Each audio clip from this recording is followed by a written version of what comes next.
So tonight we'll be talking about the chapter titled Prajna and Compassion from Cutting Through Spiritual Materialism. This was a fairly short chapter that was really packed. It could say quite a bit about just a single sentences in this talk. So we'll go through it and should have a good amount of time for discussion and questions and answers as well. Basically, he begins the chapter by saying that in Shunyata, we found that we impose our preconceptions, our ideas, and our versions of things onto phenomena instead of seeing things as they are. And this is something that I think even without meditation practice, we kind of know in a vague way. I mean, there are many times when we think things are going to be a certain way, we dread Monday morning on Sunday night, and yet Monday's never as bad as it seemed the day before, most of the time anyway. We think people are a certain way, we get to know them better and realize that we were wrong, that they were better or worse, it could go either way than what we thought. So we have some idea that we do impose our preconceptions on things, but it's not until we start doing meditation practice that we realize how extensive this really is and how deeply our perceptions of things can really be colored by what we think that may have nothing to do with how things actually are. And as he says, once we see through our veil of preconception, we realize that it's unnecessary and a confused way of attaching handles to our experience without considering whether these handles fit or not. So we begin to wake up to some of our confusion through simply slowing down, settling, and simplifying our experience in meditation practice. What he says in these first couple of sentences was so similar to a talk that I heard once by Khandro Rinpoche, who's one of the, not too many, but there are female Rinpoches as well who teach. And she's actually a very clear and incisive teacher. And what she said, in somewhat different words, but saying essentially the same thing, she said that we suppose things are a certain way and then want to impose that on others. Friends and enemies are made that way. Imputation and imposition. Our impositions come from our suppositions. Doesn't it make sense that we take care that what we suppose is at least close to the truth? We try to protect the territory of our own suppositions. We develop expectations that keep up the fabrications, many lies to keep up one lie. Mind is drowned in its own fabrications. So that's what we're beginning to wake up to. In however we might experience that, we come to realize more and more that the world that sometimes exists in our heads that we then project onto the world around us is not how the world actually is. And the reason we do this, Trungpa Rinpoche says, is that preconceptions are a form of security. They're a form of making our lives comfortable, secure, even if they're erroneous.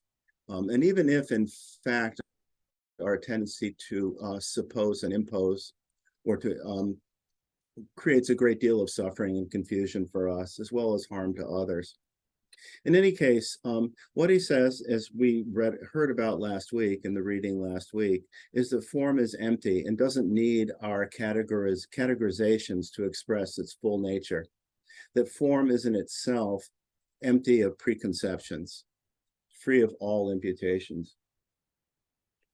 And the real question is, do we recognize this? Are we able to settle ourselves enough to realize that this is true and simply recognize this truth?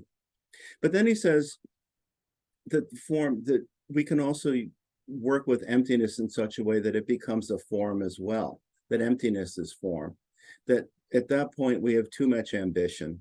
We'd like to experience this kind of insight, this recognition that that things exist without our imputations, as though seeing form as empty were a state we could force our minds to achieve.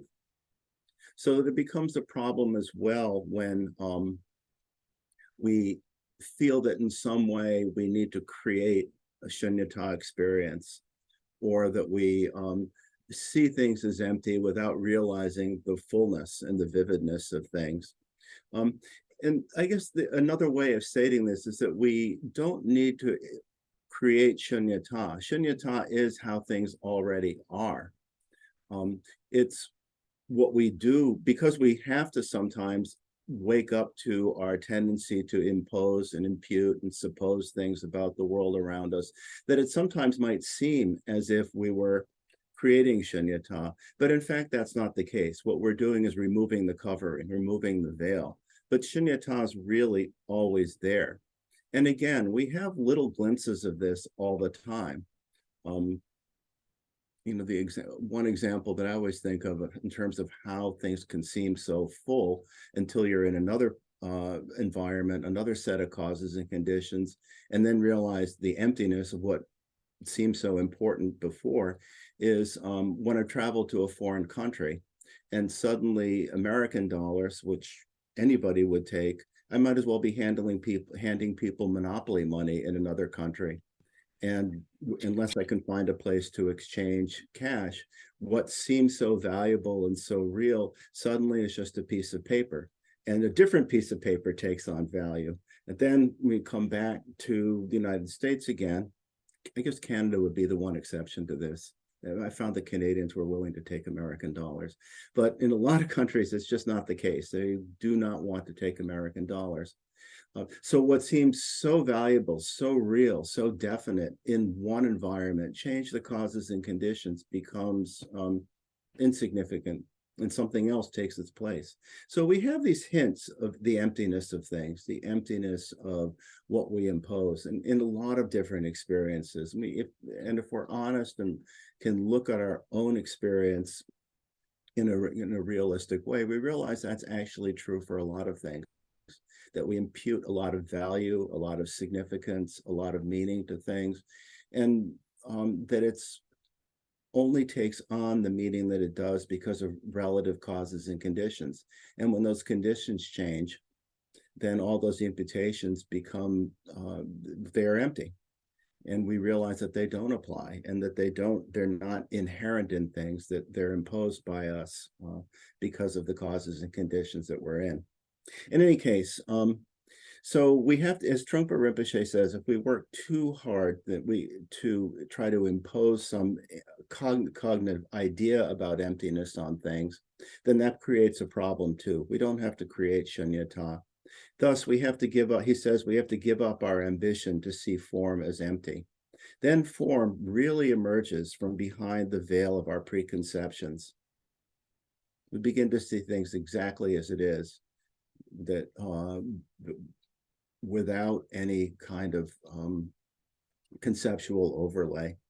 And this is expressed quite clearly in the chant that we do, where we say whatever arises is fresh to this meditator who rests simply without altering it.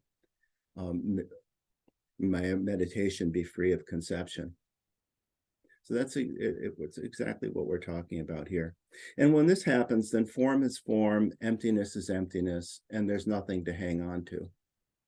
We just simply are in our experience. We just simply allow ourselves to be and things to be exactly as they are. So he says, with nothing to hang on to, we discovered the experience of non-duality, but we still have a sense of knower or an experiencer of that insight. We know something has been removed, so there's still a subtle sense of duality.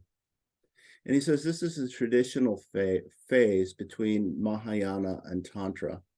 Tantra, in which prajna is a continuous experience and compassion is no longer deliberate. But here there's still some self-consciousness, a sense of perceiving our own prajna and compassion, a sense of checking and appreciating our actions. So we're dealing with subtler and subtler levels of ego, subtler and subtler levels of watcher, subtler and subtler levels of fixation.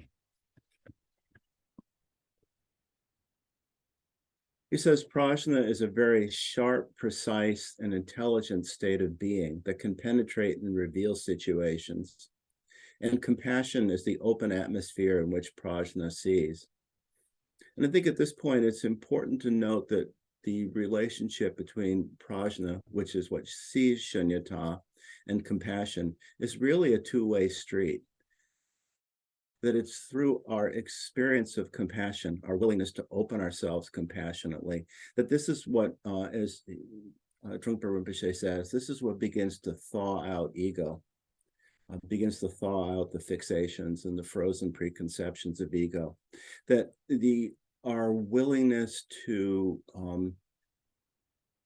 trust in our inherent compassion is what ultimately makes the world workable instead of a battleground of some kind.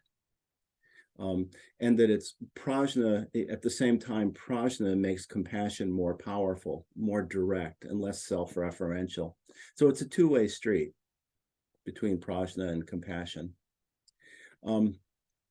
He says that compassion is an open awareness of situations which triggers action informed by prajna. That compassion is an open awareness of situations which triggers action informed by prajna.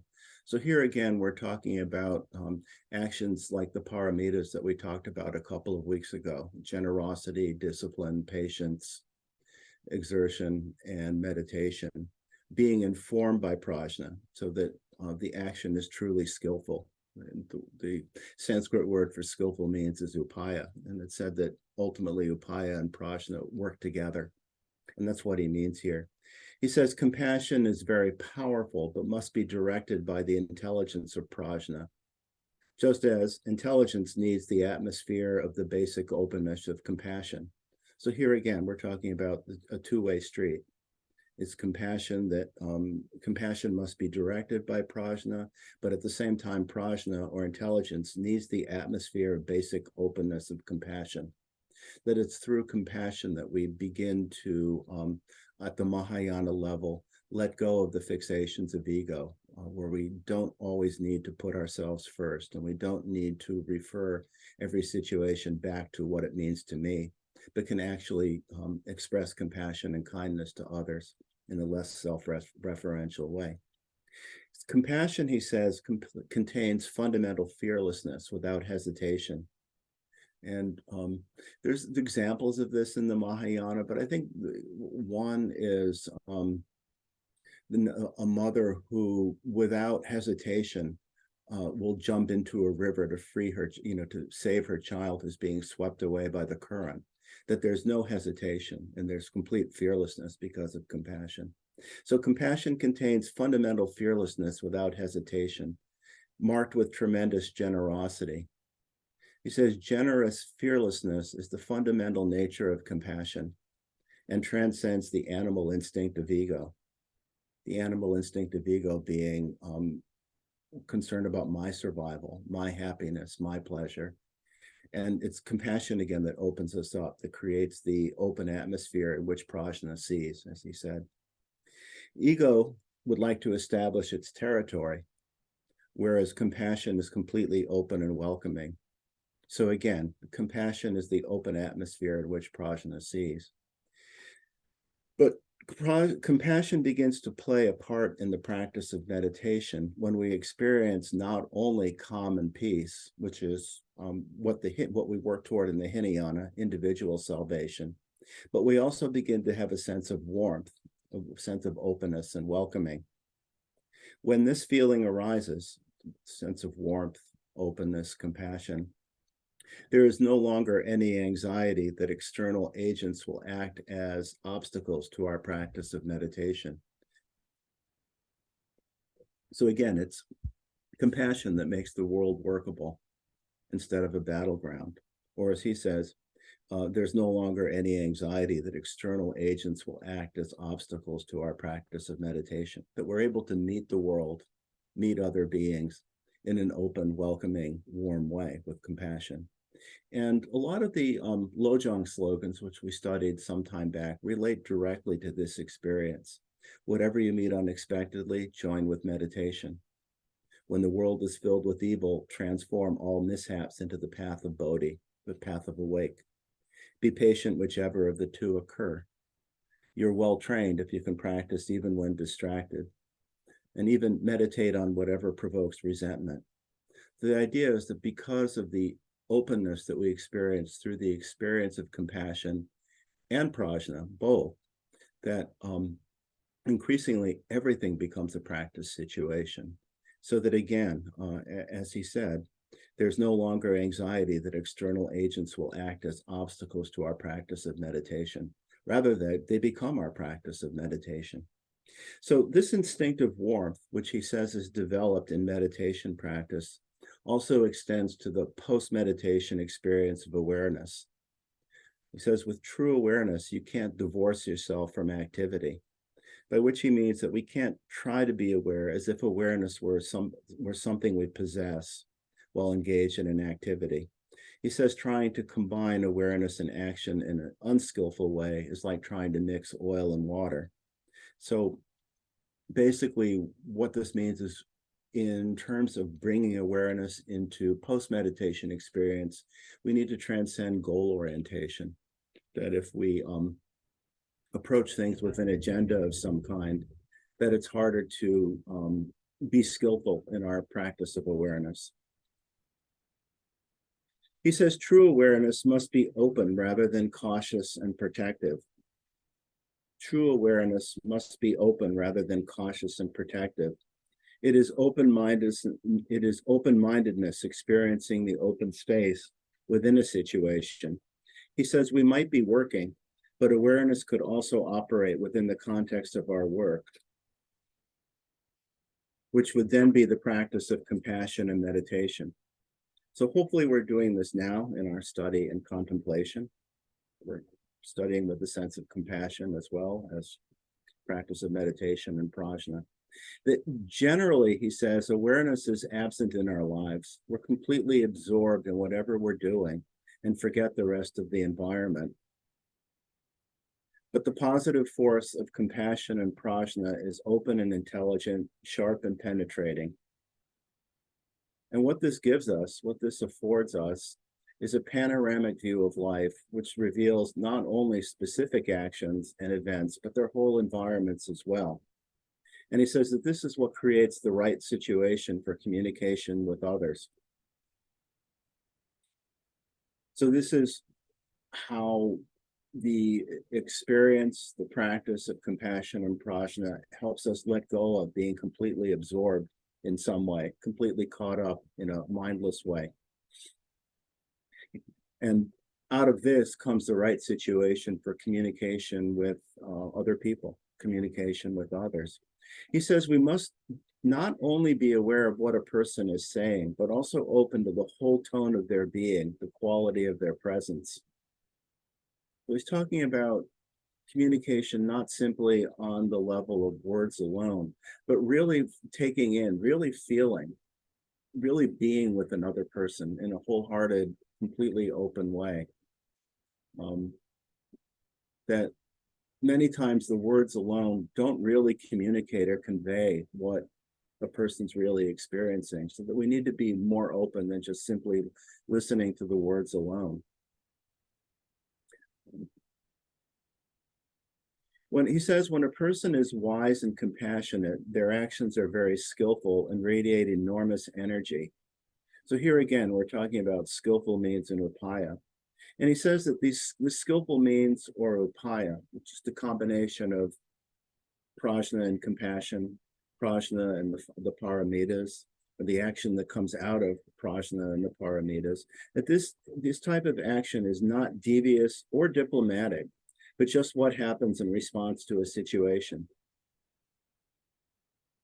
He says if a person is open, their responses to life will be very direct, perhaps outrageous from a conventional point of view, because skillful means does not allow any nonsense. It reveals and deals with situations as they are, with precise energy. And this may be painful and embarrassing. We have our coverings and masks torn away. So openness and directness, the blunt nature of compassion and prajna, could seem cold and impersonal. He says conventionally, compassion, in a conventional sense, we usually think of compassion as someone being kind and warm and giving. But he says true compassion can be ruthless from ego's point of view, because it does not consider ego's drive to maintain itself. It's called crazy wisdom. That's totally wise, but crazy as well, because it doesn't relate to ego's literal and simple-minded attempts to secure its own comfort. Crazy wisdom acts to wake us up, not make us more comfortable. And this reminded me of a story that a friend of mine told me some years back about a talk that Trungpa Rinpoche gave at the Berkeley Dharmadhatu Berkeley Center, so years back. And there's a woman there who, fairly anxious person, very fearful of making mistakes, essentially, and somehow was able to ask Trungpa Rinpoche a question. And the nature of the question, I don't remember, and it's actually not important, but she asked it in a very timid, anxious way. And Trungpa Rinpoche said something like, that might be the stupidest question I've ever heard. And there was a gasp, and then she started laughing. And part of it, I was told, was his tone of voice, which was not mocking and not condescending at all. But somehow it shook her and woke her up, and she laughed, and then proceeded to ask a very clear and direct question. So it might seem embarrassing, but as it turns out, it's not the most comfortable refuge in the world, but anxiety can be a refuge too. And cutting through it allowed for a really direct communication. Now, a different person, different time, different presence, different tone of voice, different manifestation, that could have come across as one of the cruelest possible things to say to this person. But instead, it was actually an opening experience. In any case, he says the logical voice of ego advises us to be kind to other people, that we could just simply live innocent lives, be good boys and girls, work our jobs, get an apartment, and so on. And he says we'd like to continue in this cozy way, but inevitably something happens to tear us out of our secure little nest. We experience, some of life's ups and downs. And we begin to wonder at that point why we're being punished when we tried to be so good. But his point is, there's more to life. He asks at the end of this chapter, what are we trying to secure? Why are we so concerned to protect ourselves? And he said, the sudden energy of ruthless compassion severs us from our comforts and securities. So, and this ruthless compassion could be in the form of a teacher. It could be in the form of life events, if we're able to work with them in a steady way. It could be many different things. But the point is, any kind of experience that severs us from our comforts and securities in such a way that we wake up and live a fuller life. He says if we were never to experience this kind of shock, we would not be able to grow. We have to be jarred out of our regular, repetitive, and comfortable lifestyles. So the compassion isn't always just simply warm and kind, or rather it is warm and kind, but on a much vaster level than what we might take. It's not necessarily warm or kind on the level of just allowing us to continue to live in our cocoon, in our ego. And he says that the point of meditation is not merely to be an honest and good person, only trying to maintain our security. We must begin to become compassionate and wise in the fundamental sense, open and relating to the world as it is, which is how he ends the chapter. There's also a very short question and answer, and I'll just highlight a couple of things out of that. One question was the difference between love and compassion.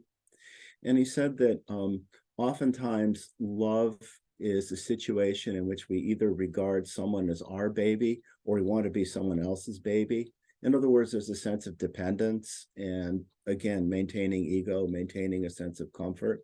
But he says there's a third way, which is just to be what we are and allow others to be what they are. And with compassion, which actually he had talked about quite a bit in this chapter, that with compassion that we don't play games of hypocrisy. The true compassion is pure and fearless openness without territorial limitations, that it's opening without demand. And then he's also asked if there isn't a danger of self-deception involved with the idea of ruthless compassion. And his answer is absolutely yes, that it could just be aggression rather than true compassion. It could be, and to go a little further, it could be our way of actually cutting people off, pushing people away when we either feel unable or unwilling to deal with them. so that it might seem compassionate in this ruthless sense, but it's actually in no way compassionate at all. So he says, for this reason, to be certain that we work with self-deception, that we need to have a basis in meditation and study, cutting through our self-deception, discovering self-deception. And he also points out the importance of having a sense of humor as part of what we would need to be able to do, a sense of humor about ourselves as well as, things around us, as part of what we would need to do so that we're truly compassionate rather than simply acting out our aggression. So that's what I was prepared to say. I think at this point we could have some discussion.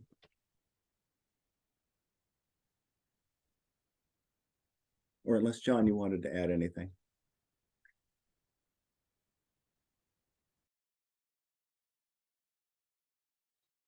John, you're muted. Not anymore. No, I thought you did an excellent job. It's just at the very end of that last question and answer that you were recounting, he said something that I thought was really wonderful. He said that the fundamental characteristic of true compassion is pure and fearless openness without territorial limitations. Compassion means for you to be as adult as you are while still maintaining a childlike quality. And then he says the symbol for compassion is the moon, which just shines without demand. Then the point is not to want to benefit anyone or make them happy. There is no audience involved, no me and them. It is a matter of an open gift, complete generosity, without relative notions of giving and receiving. I thought that was really, really terrific. So thank you, Michael. Did a great job. Wonderful.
Only a room full of meditators could just sit quietly for this long.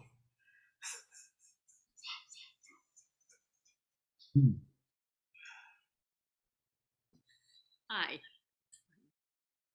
Oh, thank you, Michael.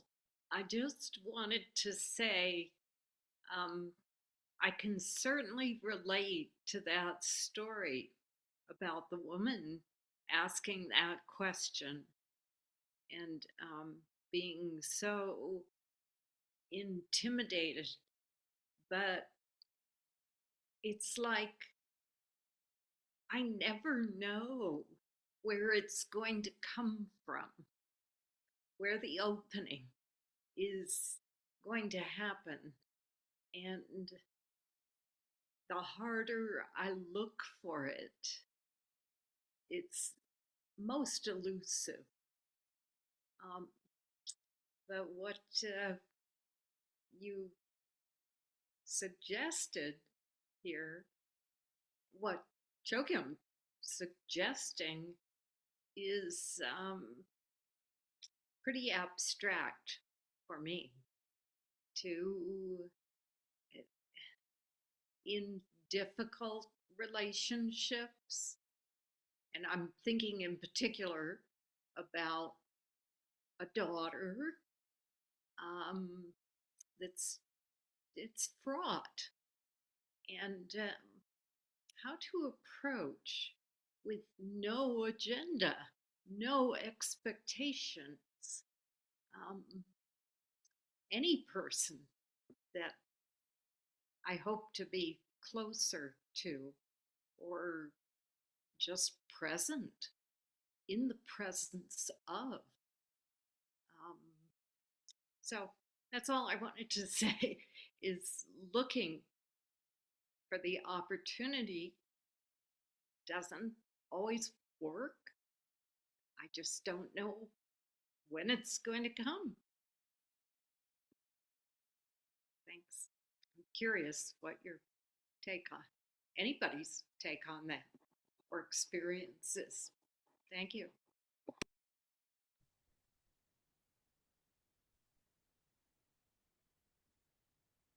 Judith.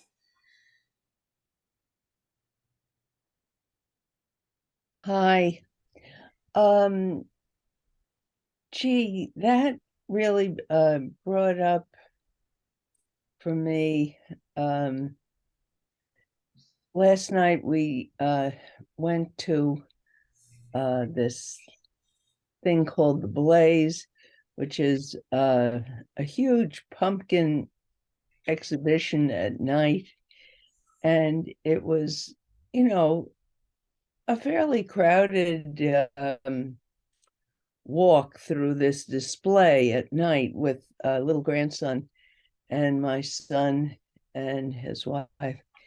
And it was a warm night. But they were wearing, like short sleeve t-shirts and things like that. And and also no masks. Most people were not wearing masks, but they've had COVID twice. And they don't like it if we infantilize them or talk to them about what they should do medically. So I kept my mouth shut. But I didn't feel real good about it. I mean, the little boy had a cold to begin with, or might have had COVID, for all I know. But it is a very slippery situation, like Valerie was talking about, with, grown kids. I mean, they're in their late 40s. They should know better than that. And I don't know, exposing themselves and him to COVID when they've already had